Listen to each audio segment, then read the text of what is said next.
Okay, so this is our final reassessment video over irrational numbers. This would have been grade number 4 in the gradebook, and it's questions number 12, 13, and 14 from the test. All right, so let's look at these very quickly. Question number 12 says, what number is indicated on the number line? So you're right here. You're just a little past 7.6, but not to 7.8, and 7.7 probably would have been right here. So you're between 7.6 and 7.7. So this is really a calculator question. So I would have pi, which is right here, plus 4. That gives me 7.1415, probably not going to be it. Okay, so this one would have been somewhere right in here, so that can't be it. I have 151 divided by 20, and I get 7.55. Okay, so 7.55, remember that would be about right here, so that can't be it. I have the square root of 13 plus 4, oh, sorry, we have to make sure we arrow out of that, plus 4.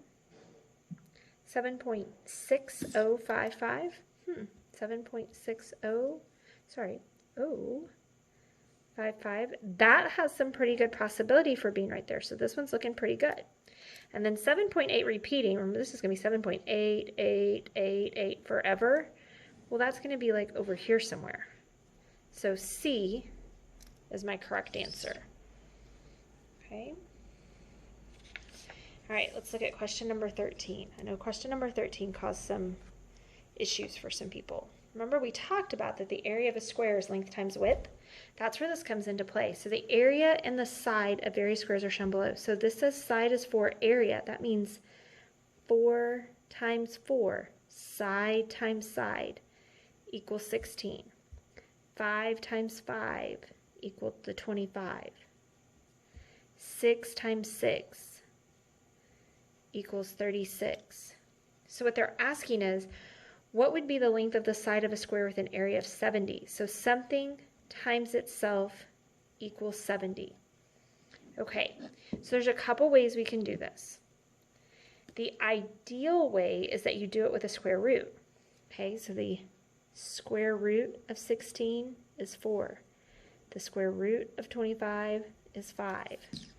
The square root of 36 is 6. Okay, so ideally we would come over here and do the square root of 70. It's not a perfect square, so the square root of 70 is 8.36. Okay, and it keeps going. So that should help you be able to pick your correct answer. But if that was difficult, another option could have been 7 times 7 is 49. 8 times 8 is 64. Remember, that's what we did up here, times it by itself. Well, that doesn't get me to 70. 8 times 8 is 64. 9 times 9 is 81. Oh, that looks pretty good. 9 times 9 is 81. 10 times 10 is 100. No. Larger than 10, well, we're not going to go more than 10 because we're already too big. So our correct answer was B.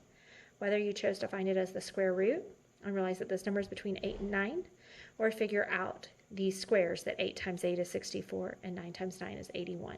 Either way is acceptable, but your correct answer would have been B. All right, number 14.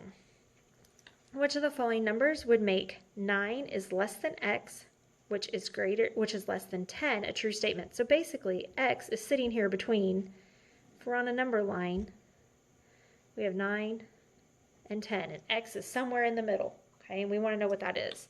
Square root of 81 is a perfect square, that's 9. Well, it's not in between, that would be an exact equal.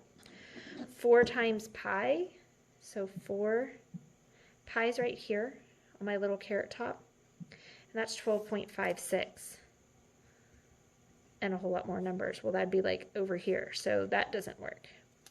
Square root of 86, 9.273.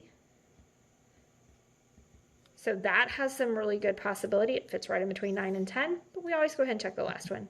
Just takes a couple seconds to do it.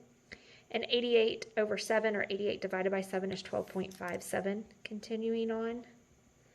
So again, another one that would be out here too big. So our correct answer was C.